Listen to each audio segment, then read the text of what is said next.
नमस्कार, TV 9 digital पर आपका स्वागत है। मेरा नाम श्रुति है। आज हम लोग जिस टॉपिक पे बात करने वाले हैं वो काफ़ी गंभीर है। हम बात कर रहे हैं डेंगू की, जो पूरे देश में इतनी ज़्यादा फैल रही है, इतनी गंभीर बीमारी है कि कई लोगों की जान तक जा रही है। और इसमें क्या-क्या उपाय हैं, किस तरीके से आप बचाव कर सकते हैं और किस तरीके से ये फैलता है, किस तरीके से मच्छर का जो प्रकोप है पूरे तरीके से पूरे इंडिया में कैसे है, क्या कुछ है? इस पर हमारे साथ बात करने के लिए डॉक्टर निम्मी रानी जी हैं, फिजिशियन हैं, उनसे हम बातचीत करेंगे और जानेंगे कि इससे बचने के उपाय क्या हैं, क्या-क्या चीज़ें हैं इसमें। मैम, तो पहले तो आपका बहुत-बहुत स्वागत है टीवी 9 डिजिटल पर। आप सबों को मेरा नमस्कार। हाँ जी। मैम, दर्शकों को पहले ये बताइए, क्योंकि आप पटना की रहने वाली हैं, तो मैं चाहूँगी दर्शकों को आसान भाषा में ये बताइए आप कि आखिर डेंगू है क्या? डेंगू किस तरीके से फैल रहा है? क्या है डेंगू? डेंगू दरअसल एक वायरल बीमारी है जो ये वायरस के द्वारा संक्रमित होने वाली बीमारी है, लेकिन फैलने का जो माध्यम है, मेथड ऑफ ट्रांसमिशन मॉस्क्यूटोज या मच्छर की वजह से होता है। तो बीमारी ये वायरल है और इसीलिए बहुत ही तेजी से फैलता है। और इसी मौसम में जब बरसात की शुरुआत होती है, जब बरसात कुछ हो चुका होता है और जगह जगह जल जमाव की वजह से जब मच्छर बहुत पनप रहे होते हैं गर्मी और उमस में, उस समय ही डेंगू का प्रकोप सबसे ज्यादा देखा जाता है, क्योंकि जैसा अभी मैंने बताया मच्छर ही उसके फैलने की प्रमुख वजह होते हैं। ठीक है। मैम, जैसे आपने ये बताया कि मच्छर फैलने की एक बड़ी वजह है, तो इसका मुख्य कारण तो यही हुआ ना कि जैसे मतलब मच्छर हैं, साफ पानी में जैसे ये साफ पानी में रहते हैं जिससे हमें डेंगू होता है। तो इसके जी उपाय क्या हैं? जैसे मान के चलिए अगर हमको मच्छर काटता है, अचानक से हम पे मच्छर जी काटता है, तो हमें पता कैसे चलेगा कि हमें मच्छर काट रहा है, हमें इससे बचना है, पता कैसे चलेगा? जी, देखिए जैसे ही डेंगू या बारिश, क्योंकि अब हम मान के चलते हैं कि अब सब जगह जो भी एपिडेमिक प्रोन एरियाज हैं डेंगू के, वहां पर बारिश शुरू होते के साथ ही आपको मच्छर से बचाव के सारे तरीके अपनाने हैं। आप आजकल मॉस्किटो रेपेलेंट क्रीम्स मिलते हैं, उनका उपयोग कीजिए। उसके अलावा बहुत से ऐसे हमें मॉस्किटो रेपेलेंट स्प्रेज मिलते हैं, उसका इस्तेमाल होना चाहिए। इसके अलावा मॉस्क्यूटो नेट्स का इस्तेमाल होना चाहिए। अपने घर के खिड़की और दरवाजे जहां तक संभव हो उन पर भी मॉस्क्यूटो नेट्स का इस्तेमाल करें। जहां तक संभव हो, जैसे ही लगे कि अब गर्मी खत्म हो रही है, तो जो अपने वाटर कूलर्स हैं जहां पर हम पानी डालकर और भूल जाते हैं और ऐसी ही जगहों पर ये पनपते हैं, उन सारे वाटर कूलर्स की साफ सफाई करानी चाहिए, and that too with proper disinfectants. इसके साथ साथ पानी की टंकी, अक्सर अपार्टमेंट्स में हमने देखा है कि ऊपर पानी की टंकी बहुत लंबे समय तक साफ ही नहीं होती है। तो हुँ। ये जो सारे जो एरियाज हैं जहां वाटर स्टैग्नेट होता है, इन सब की साफ सफाई पर बारिश की शुरुआत के समय ही एकदम प्रॉपर ध्यान देने की जरूरत है, ताकि डेंगू फैलाने वाले जो मच्छर हैं उनको पनपने से ही रोका जा सके। और इसके बावजूद खुद को भी बचाने के लिए मॉस्किटो रेपेलेंट क्रीम्स, थोड़े बच्चे जब खेलने जाएं पार्क्स में तो उन्हें फुल स्लीव्स के कपड़े पहनाना, स्टॉकिंग्स पहनाना, ये सारे प्रिकॉशंस अगर आप रखते हैं तो बहुत हद तक डेंगू से बचा जा सकता है। बिल्कुल मैम, जैसा आपने ये बताया कि हम आम ज़िंदगी में हम भूल जाते हैं, कूलर में हमने पानी दिया, फिर वो जमा रह जाता है। हमें याद ही नहीं रहता कि अरे ये तो कितने दिनों से हमने डाला नहीं है, तो जमा है कोने में। तो इन चीज़ों से ध्यान रखने वाली बात आपने कही है, जो बिल्कुल अच्छी लगी मुझे भी पर्सनली। मैम, एक सवाल और है कि कैसे पता चले जैसे हमें वायरल फीवर हो रहा है, जैसे अभी का टाइम है, सावन में जब ज़्यादा बारिश होती है, उस टाइम डेंगू फैलता है। तो अगर मुझे वायरल फीवर हो गई, मान के चलिए मैं ही हूँ, मुझे फीवर होती है, तो मैंने एक मेडिसिन ली कि चलो यार पैरासिटामोल ले लेती हूँ मैं, ठीक हो जाऊँगी। तो ये फीवर कब तक रहेगी? फीवर के अलावा क्या-क्या लक्षण हैं इसमें? ये सारी चीज़ें बताइए। जी, एक तो पहले ये मान के चलना है कि जो भी डेंगू प्रोन एरियाज हैं वहां पर बारिश के मौसम में अगर हल्का फुल्का भी किसी को फीवर आता है विथ बॉडी एक, शरीर में अगर दर्द है, जॉइंट्स में अगर दर्द है, तो ये मान के चल सकते हैं हम कि हमें डेंगू का टेस्ट कराना अनिवार्य है। एक सिंपल सा पीसीआर, पॉलीमरेज चेन रिएक्शन आधारित एक जांच है, जिससे कि हम पता कर सकते हैं कि हमें डेंगू हुआ है या ये कोई और नॉन डेंगू वायरल फीवर है। तो एक सिंपल से टेस्ट से हम आश्वस्त हो सकते हैं कि हमें जो ट्रीटमेंट है वो डेंगू के लाइन पे करना है या एक नॉर्मल वायरल फीवर की तरह ही इसका उपचार करना है। इसके अलावा जैसे ही संक्रमण आपको हो, फीवर आ रहा है, कोल्ड कफ हो रहा है, बॉडी में पेन हो रहा है, तो हमें इमीडिएटली पैरासिटामोल एक बहुत ही सेफ एंटीपायरेटिक या बुखार उतारने की दवा है, पैरासिटामोल का सेवन करना चालू करना चाहिए। और शरीर को जितना तक संभव हो सुपर एडेड इन्फेक्शन से बचाने के लिए कुछ अच्छे एंटीबायोटिक्स हैं उनका भी इस्तेमाल करना चाहिए। और बॉडी में फ्लूइड की मात्रा कम नहीं होने देना है, इस बात का ख्याल रखना है, क्योंकि डेंगू अपने आप में कोई बहुत ही सीरियस किस्म की बीमारी नहीं है। उसमें हालात तभी बिगड़ते हैं जब डिहाइड्रेशन की तरफ हमारा ध्यान नहीं होता और बॉडी में फ्लूइड्स रिप्लेनिश करने के प्रति हम सचेत नहीं होते हैं। तो फीवर उतारने के साथ साथ बॉडी में अगर फ्लूइड्स की मात्रा आप मेंटेन करने में सक्षम रहते हैं तो डेंगू से डरने की जरूरत नहीं। मतलब हमेशा डिहाइड्रेट रखना है खुद को, पानी पीते रहना है हमेशा। हाँ, अब जैसे पानी में भी क्या पीना है, हम्म कोकोनट वाटर एक बहुत ही अच्छा एक वाटर और इलेक्ट्रोलाइट का सोर्स है। तो हम्म नारियल का पानी जिसे हम बोलते हैं कोकोनट वाटर, हम्म ये हम्म ये पीना चाहिए। आजकल वैरायटी के वेजिटेबल्स मिलते हैं, उनका सूप बनाकर पीना चाहिए। मतलब लिक्विड्स इन एनी फॉर्म, वो आप जितना लेंगे, बच्चे हैं तो उन्हें आप दूध दे सकते हैं। Warm milk is also a very good fluid which we can take during these viral fevers. तो ऐसी कुछ चीजों का इस्तेमाल करें। इसके अलावा फ्रूट जूसेस भी हैं बहुत से, लेकिन खाली ध्यान ये रखना है कि फ्रूट जूसेस ठंडे ना हो, कोल्ड ना हो, एकदम फ्रेशली हम्म। ड्रॉन जो फ्रूट जूसेस होते हैं उनसे भी बहुत अच्छा बॉडी में फ्लूइड्स का रिप्लेनिशमेंट होता है। साथ ही साथ दाल का पानी दाल का भी एक पानी। बहुत ही उपयोगी चीज है जी। जैसे पालक का साग, पालक के साग का हम्म। पानी भी डेंगू के इलाज में बहुत कारगर होता है। गाजर का जूस, ये सब जो कुछ फल होते हैं और जो सब्जियां हैं, जो हरी पत्तीदार सब्जियां होती हैं, उनका जूस बनाकर या उनका सूप बनाकर पीने से बहुत लाभ होता है। बिल्कुल मैम, जैसा आपने कहा, आमतौर पर मैं भी ये चीज़ें करती हूँ कि जैसे मैं कोई जूस लेकर आई, मैंने बोला अरे यार बाद में पीऊँगी, फ्रीज़ में रख दो। इससे बचना है, हमें ठंडा जूस नहीं पीना है। जी दर्शक फिर से मैं जी बता दूँ कि हमें ठंडा जूस से बचना है, ठंडे जूस से। ठीक है। जी मैम एक और सवाल आता है, आस-पास में आज बात कर रहे थे तो मैंने सुना कि डेंगू रक्तस्रावी बुखार है, इस टाइप का कुछ वर्ड था, जी रक्तस्रावी जी बुखार, इससे क्या रिलेशन है जी। डेंगू का? डेंगू जब इसकी सिवियरिटी बढ़ती है, कई बार तो क्या होगा कि वो एक बिल्कुल माइल्ड वायरल फीवर की तरह प्रेजेंट करता है, जिसमें जैसा मैंने पहले भी बताया कोल्ड कफ फीवर और बॉडी पेन आता है और 5 से 7 दिन में मरीज अपने आप नॉर्मल हो जाता है।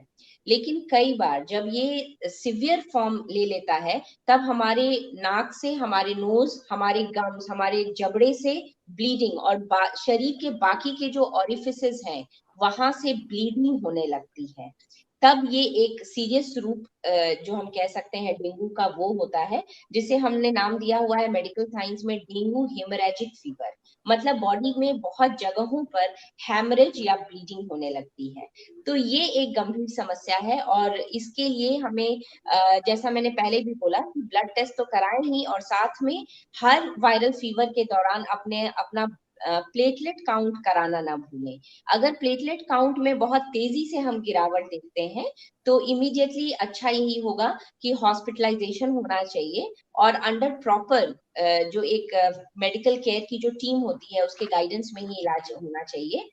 क्योंकि प्लेटलेट्स जब बहुत कम हो जाते हैं और हेमरेजेस बॉडी में बहुत ज्यादा होने लगते हैं, तब प्लेटलेट भी चढ़ाने की जरूरत पड़ती है। जी, अब आपने प्लेटलेट्स की बात की मैम, तो इसमें क्या है, जैसे हमारे शरीर में होता है कि 3 लाख प्लेटलेट्स हैं, तो आप सेफ हैं, इतना होता है हमारे शरीर में। लेकिन अगर 2 लाख हो जाए, क्या स्थिति बनती है कि अगर आपको 2 लाख हो जाता है, तब आपको फ़ीवर आएगा, या उससे बहुत कम हो जाए, 1000 से कम 20,000, 30,000, तब आपकी मौत हो जाती है? किस सिचुएशन में मौत होती है प्लेटलेट्स को नहीं, लेकर? मौत अब के समय में डेंगू से मौत सच पूछिए तो नहीं होना चाहिए, क्योंकि जनता भी, पब्लिक भी काफी अवेयर है और इस सीजन में सारे के सारे हॉस्पिटल्स वेल इक्विप्ड होते हैं टू हैंडल डेंगू, बशर्ते कि आप मेडिकल केयर को शुरुआती लक्षणों के दौरान ही अप्रोच करें। अगर मरीज की तरफ से देरी हो गई तो ही मरीज डेंगू से उसके डेथ होने की संभावना होती है, या जो इम्यूनो कॉम्प्रोमाइज लोग हैं, मतलब अनकंट्रोल्ड डायबिटिक हैं या पेशेंट्स हैं जिनकी कैंसर की ट्रीटमेंट चल रही है, तो इनकी इम्यूनिटी बहुत कमजोर होती है और इनका डाउनहिल जाने का, इनका डिसलरेट या डेथ की तरफ जो प्रोग्रेशन होता है वो बहुत फास्ट होता है। अगर इन स्पेशल कैटेगरीज को आप छोड़ दें तो ज्यादातर लोगों में डेंगू को आराम से हैंडल किया जा सकता है। और इसके लिए हॉस्पिटलाइजेशन, इसीलिए मैंने बोला शुरुआती दिनों में ही थोड़ा भी डाउट है, आप एपिडेमिक प्रोन एरिया में हैं, तो अच्छा हो कि आप इमीडिएटली जाकर हॉस्पिटलाइज हो, ताकि समय समय पर प्लेटलेट्स की जांच की जाए। और जैसे ही, अब तो कट ऑफ बहुत ही कम कर दिया गया है, 20,000 तक भी पेशेंट्स को कोई अगर लक्षण नहीं है तो प्लेटलेट चढ़ाने की जरूरत नहीं पड़ती है। तो दोनों चीजों को कोरिलेट करना होता है कि पेशेंट को सिम्टम्स कितने ज्यादा हो रहे हैं, तकलीफ कितनी ज्यादा हो रही है, और प्लेटलेट का काउंट अब 5,000 10,000 तक भी उसके बावजूद पेशेंट को बचाया जा सकता है। इसके बहुत सारे एविडेंसेस अब हमारे पास है। मतलब मैम आप जो कह रही हैं ये मैं मानूं कि अगर आपके प्लेटलेट्स, मतलब किसी के प्लेटलेट्स अगर 5,000 या 10,000 हैं तो उनको उस मरीज को बचाया जा सकता है, डॉक्टर बचा बिल्कुल सकते हैं। बचाया जा सकता है अगर टाइमली इंटरवीन किया गया तो। अब अगर इस स्थिति में भी मरीज को घर पर रखे रह गए और उसको समय पर अगर हम्म। प्लेटलेट की जरूरत है, प्लेटलेट भी छोड़िए, अगर उन्हें फ्लूइड्स, जो एप्रोप्रिएट फ्लूइड्स है, क्योंकि नारियल का पानी अब इस लेवल पे काम नहीं करेगा, उन्हें हम्म। एप्रोप्रिएट फ्लूइड्स इंट्रावीनस उनके वेन्स में डालने की जरूरत होगी। तो अगर ये सारी चीजें अगर की जाती हैं प्रॉपरली हॉस्पिटलाइज करके, तो बिल्कुल पेशेंट्स को 10,000 के प्लेटलेट काउंट पर भी बचाया जा सकता है। ठीक है मैम, एक सवाल है गांव से जुड़ा हुआ, क्योंकि गांव के लोग में, मतलब गांव के लोगों को ज्यादा देखें, क्योंकि आप बिहार से हैं तो आप ज्यादा समझेंगे इस चीज को। बहुत छोटे छोटे गांव जो है वहां पर लोगों को बूढ़े हो गए हैं, उनको पता नहीं कि प्लेटलेट्स है क्या, कैसे कम होगा, कैसे मुझे पता चलेगा कि मेरे प्लेटलेट्स कम हो गए हैं। ये थोड़ा आसान शब्दों में, भाषा में अगर बता पाए तो गांव के लोगों को। एक्चुअली दिक्कत क्या है कि प्लेटलेट्स कम हो रहे हैं, ये शुरुआत के वक्त में तो उसके कोई लक्षण अलग से नहीं होते। तो गांव में तो हमें यही प्रचार प्रसार करना चाहिए कि बारिश के मौसम में अगर कोई भी बुखार हो किसी को, और साथ में शरीर में दर्द या जोड़ों में दर्द हो, तो एक छोटा सा ब्लड टेस्ट जिसमें कि हमें ब्लड काउंट कराना है, ये आजकल हर गांव गली कस्बे में भी उपलब्ध है। तो एक ब्लड काउंट कराकर किसी भी वहां के आसपास के सदर अस्पताल या वहां पर जाकर एक उन्हें सलाह जरूर ले लेना चाहिए। क्योंकि प्लेटलेट्स जब कम हो रहे होते हैं तो शुरुआत के समय में कोई लक्षण ऐसे होते नहीं है जिससे उन्हें बहुत मदद मिल सकेगी। उस समय हमें ब्लड टेस्ट का जो रिपोर्ट होता है उसी पर निर्भर करना होता है। और जैसा मैंने बोला, 50,000 तक भी काउंट गिर जाने के बाद, 30,000 तक भी काउंट गिर जाने के बाद कोई जरूरी नहीं है कि ब्लीडिंग भी चालू हो। ब्लीडिंग भी कई बार बहुत एडवांस स्टेज में जाके चालू होती है। तो ब्लीडिंग भी एक हम गाइड नहीं मान सकते, खासतौर पे ग्रामीण लोगों के मामले में, क्योंकि उनके पास तो एक्सेसिबिलिटी टू हेल्थ केयर भी बड़ा लिमिटेड और पुअर होता है। तो उन्हें हम इस तरह की बात अगर बोलें कि आप ब्लीडिंग होने तक इंतजार कीजिए, ये गलत होगा। तो ऐसे लोगों को हमें यही शिक्षा देनी है कि डेंगू या बारिश के मौसम में जैसे बुखार लगे, जाड़ा लगे, कपकपी लगे और शरीर में दर्द हो, तो इमीडिएटली एक छोटा सा ब्लड काउंट एक बहुत, मतलब ब्लड सेल्स को गिनने का जो जांच होता है, ब्लड काउंट, वो करा लें। और ये हर जगह आजकल बहुत इजीली अवेलेबल है। और उस रिपोर्ट्स को दिखाकर किसी भी सदर अस्पताल में या कोई भी छोटे मोटे गांव के भी जो ग्रामीण प्रैक्टिशनर्स होते हैं, उनकी राय उन्हें लेनी चाहिए। बिल्कुल, इन हालांकि शॉर्ट। एक हाँ एक मैम, छोटी सी बात बात पूरी और कीजिए। जोड़ना चाहूंगी। जी, कई बार स्किन में भी ना काले काले से धब्बे होने लगते हैं, जिन्हें हम पेटिकियल हैमरेजेस बोलते हैं। तो ये एक छोटा सा गाइड हो सकता है जिससे ये अंदाजा लगा सकते हैं लोग कि ब्लीडिंग की जो टेंडेंसी है वो चालू हो गई है। मतलब फेस पे धब्बे आएंगे काले छोटे छोटे हाँ, से, ये समझो मैं। चेहरे पर नहीं, शरीर के किसी भी हिस्से में हो सकते शरीर हैं। के। स्किन के ठीक ओके। नीचे, हाँ, स्किन के ठीक नीचे छोटे छोटे काले काले से धब्बे आने लगते हैं, जो स्किन के नीचे के हेमरेजेस को इंडिकेट करते हैं। तो ये हेमरेजेस भी एक एक तरह का एक गाइड हो सकते हैं। लेकिन फिर भी मैं बोलूंगी इस स्टेज तक पहुंचने का इंतजार नहीं करना है, सीधा ब्लड काउंट्स कराइए। अगर फॉलिंग टेंडेंसी दिख रही है प्लेटलेट्स की, तो हॉस्पिटलाइजेशन इज अ मस्ट। ठीक है मैम, एक क्वेश्चन और है कि मान के चलिए मुझे डेंगू होता है, एग्जाम्पल, और डेंगू खत्म हो जाता है 5-6 दिनों में, मैं फिर दवाई खाती हूँ, सारे टेस्ट करवाती हूँ, खत्म हो जाता है। क्या उसके बाद फिर ये चांसेस है कि अगर मुझे मच्छर काटता है तो फिर से डेंगू मुझे हो जाएगा, या फिर इमीडिएट तो ऐसा नहीं नहीं होता होगा, है? सेकेंड ईयर बिल्कुल हो सकता है, बिकॉज डेंगू कोई ऐसी बीमारी नहीं है जो एक बार हो जाए तो फिर दोबारा उसके होने के चांसेस नहीं है। वो दोबारा भी रिपीट हो सकती है, और इनफैक्ट जितने टाइम्स डेंगू होता है उसकी सिवियरिटी थोड़ा और बढ़ जाने का खतरा रहता है।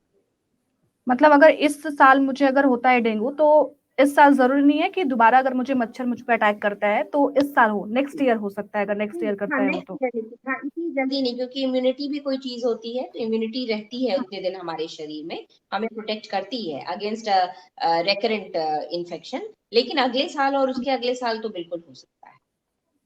मैम जैसे बिहार में भी, चूंकि हम लोग बिहार देखते हैं, आप भी बिहार में रहती हैं, तो बिहार में कई लोग ऐसे हैं, पटना में भी लोग मरे हैं, बेगूसराय में भी लोग मरे हैं, डीएम को भी, वहां के डीएम को भी हुआ है। तो मैम जी इसके लिए कोई टीकाकरण हो, कुछ टीका आ जाए जिससे लोगों को जी बचाया जा सके, कुछ ऐसा, जी। कुछ है ऐसा, या कुछ आगे ऐसा होने वाला हो? सर्चेस तो चल ही रहे हैं इस डायरेक्शन में, हम्म। लेकिन जो भी वायरल बीमारियां होती हैं उनका बहुत ही कारगर किस्म का टीका डेवलप करने में वक्त लगता है, और बहुत ज्यादा उसकी एफिशिएंसी पर हम रिलाई नहीं कर सकते। तो बेस्ट यही है कि इसमें प्रिवेंशन, डेंगू में I think prevention is the key word. Prevent करिए, खुद को बचाइए मच्छरों से, और अपने आसपास के वातावरण में भी मच्छर पनपने से रोकिए। और अगर हो भी जाता है तो सिंपल सी स्ट्रैटेजी है, fluids and fluids and fluids, जितना फ्लूइड्स आप अपने शरीर को देंगे उतना डेंगू की सिवियरिटी से आप बचिएगा। ओके मैम, मैंने ये भी सुना है कि सर्दियों में तो मच्छर मर जाते हैं, लेकिन जब भी मच्छर काटते हैं तो हमें दिन में मच्छर काटते हैं, साफ पानी में चूंकि पाया जाता है, हमें हमेशा दिन में ही मच्छर काटते हैं जो हम पर अटैक करते हैं। क्या ऐसा है जी वाकई? हाँ, डेंगू का जो ओके। मॉस्किटो जो रिस्पॉन्सिबल है फॉर ट्रांसमिशन ऑफ डेंगू, ये मोस्टली डे टाइम मॉस्किटो होता है। तो दिन के समय, इसीलिए मैंने उदाहरण दिया था कि बच्चों को हम्म। जब खेलने के लिए हम पार्क में भेजते हैं, वो एक बड़ा, या जो बुजुर्ग भी हैं जो शाम के समय में जो जाते हैं पार्क वगैरह में घूमने, उनको हम्म। खासा ख्याल रखना है कि अपने अपने आप को वो मॉस्किटो रेपेलेंट क्रीम से कोट करके जाएं, बाहर निकलें, एंड फुल स्लीव्स कपड़े पहने, बिकॉज वो ही समय होता है जब वो मच्छर उन्हें काटते हैं और डेंगू का खतरा बढ़ता ठीक है मैम, एक लास्ट क्वेश्चन। जैसे इसमें एज गैप होता है क्या? जैसे अगर मेरी उम्र 25 साल हो, 25 से 40 साल के लिए अलग, 40 से अगर ज्यादा बूढ़े व्यक्ति को हो जाता है, जैसे दादा दादी को अगर हो गया, उनके लिए ज्यादा खतरा है क्योंकि वो ऑलरेडी बहुत सारे बीमारी से ग्रसित हैं। तो इसमें कुछ क्या है। जी डिफरेंस है? अगर हमें होता है, अगर दादा हाँ, दादी को होता है, तो उसमें डिफरेंस क्या है? डेफिनेटली जो डिफरेंस। ओल्ड एज ग्रुप है वो डेफिनेटली ज्यादा प्रोन है for severe complications of dengue. और इसीलिए ये अपने ओल्ड एज जो ग्रुप के जो हमारे परिवार के सदस्य हैं उनको इस बीमारी से बचाने की और ज्यादा जरूरत है, क्योंकि एकदम से डाउनहिल, एकदम से तबीयत उनकी बहुत सिवियरली खराब हो सकती है। लेकिन जो यंग है और जो बच्चे हैं उनमें थोड़ी सी immunity as compare to old people अच्छी होती है, और वैसे भी वो अपनी फ्लूइड्स रिप्लेनिशमेंट में ज्यादा ध्यान देते हैं। या ये भी हम कह सकते हैं कि जब वो बीमार पड़ते हैं तो उन्हें जो हेल्थ केयर है वो ज्यादा जल्दी मुहैया कराया जाता है, इसीलिए उनमें हम कॉम्प्लिकेशंस कम देखते हैं as compare to the old. ठीक है, एक लास्ट क्वेश्चन और मैम। मैम इन शॉर्ट मुझे बता दीजिए, दर्शकों को बता दीजिए कि जैसे आपने बताया कि नारियल का जूस, नारियल का पानी आपके लिए बेहतर है, ठंडा जूस आपको नहीं पीना है, ज्यादा तेल मसाला आपको नहीं खाना है, इसके अलावा अगर कोई और इलाज हो इसके लिए, अगर आपको डेंगू होता है, तो क्या चीजें दर्शकों को बताएंगे आप? जी, इसमें एक चीज मैं जरूर जोड़ना चाहूंगी कि ऐसी कोई भी हम्म। सामग्री आप का इंटेक आप कम करें उस समय जिससे कि शरीर से पानी का लॉस होता है, जिसमें सबसे इम्पोर्टेंट होता है कॉफी एंड टी, अल्कोहल। ऐसी चीजों का अगर सेवन कोई कर रहा है, स्मोकिंग, ऐसा कुछ भी कोई अगर हैबिचुएटेड है इन सब चीजों से, तो इसमें कट डाउन जरूर करना चाहिए, क्योंकि ये सारी चीजें, वो कॉफी टी हम सब पीते हैं, सब लोग हैबिचुएटेड होते हैं टू कॉफी एंड टी, हम्म। तो डेंगू हम्म। के दौरान ये शरीर से पानी को निकालता है।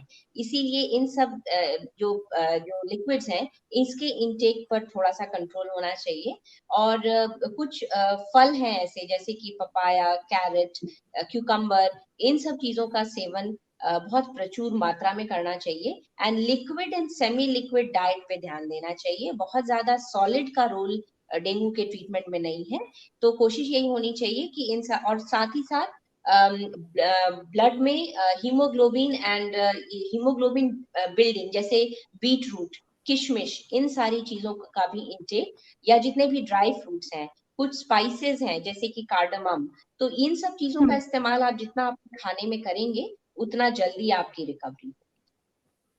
ठीक है मैम, चूंकि आप पटना से हैं तो मैं क्वेश्चन फिर से एक और क्वेश्चन मैम कि आप पटना में भी हैं, पटना हब बना हुआ है डेंगू का अगर देखा जाए तो वहां पर क्या स्थिति है? क्योंकि लोग जो डेंगू से पीड़ित हैं वो फिजिशियन के पास ही आते हैं अपना देख रखाव करने के लिए, तो वहां पर कितने मरीज आपके क्लिनिक पे कितने मरीज आते हैं पर डे जो वहां का हो? कितने लोगों को आप बीमार देख रही हैं, डेंगू से ग्रसित देख रही हैं? कंडीशन अभी थोड़ा सा अपहिल है, बट वेल अंडर कंट्रोल। और प्रोबेबली मैं यही बोलूंगी कि शायद इसलिए भी कि एडमिनिस्ट्रेशन या जो गवर्नमेंट ऑफिशियल्स हैं एंड जो पब्लिक अवेयरनेस, जो इतने कैंपेन्स चलाए जाते हैं, तो साल दर साल हम स्थिति में सुधार ही देख रहे हैं। पहले जैसे स्थिति एकदम से एक्सप्लोसिव हो जाया करती थी, एकदम आउटब्रेक, आउट ऑफ कंट्रोल, तो वो स्थिति अभी फिलहाल तो यहाँ नहीं है। ठीक है, बहुत बहुत शुक्रिया मैम। तो जैसा मैम ने बहुत सारी जैसी मैम ने जानकारी दी कि किस तरीके से आप बच सकते हैं अगर आपको डेंगू होता है, तो कैसे आपको समझना है कि आपको डेंगू हो गया, किस तरीके से आप बचाव कर सकते हैं। और साथ ही ये भी देखा जा रहा है बिहार में कि नीतीश कुमार बार-बार मीटिंग कर रहे हैं, जायजा ले रहे हैं कि कहाँ-कहाँ दिक्कतें हैं। फिलहाल आप लोगों के लिए कैसा लगा ये हम लोगों ने जो बात की, कैसा लगा आपको? कमेंट सेक्शन में ज़रूर बताइए और साथ-साथ हमारे चैनल को लाइक और सब्सक्राइब करना ना भूलिए। शुक्रिया मैम, शुक्रिया। Thank you.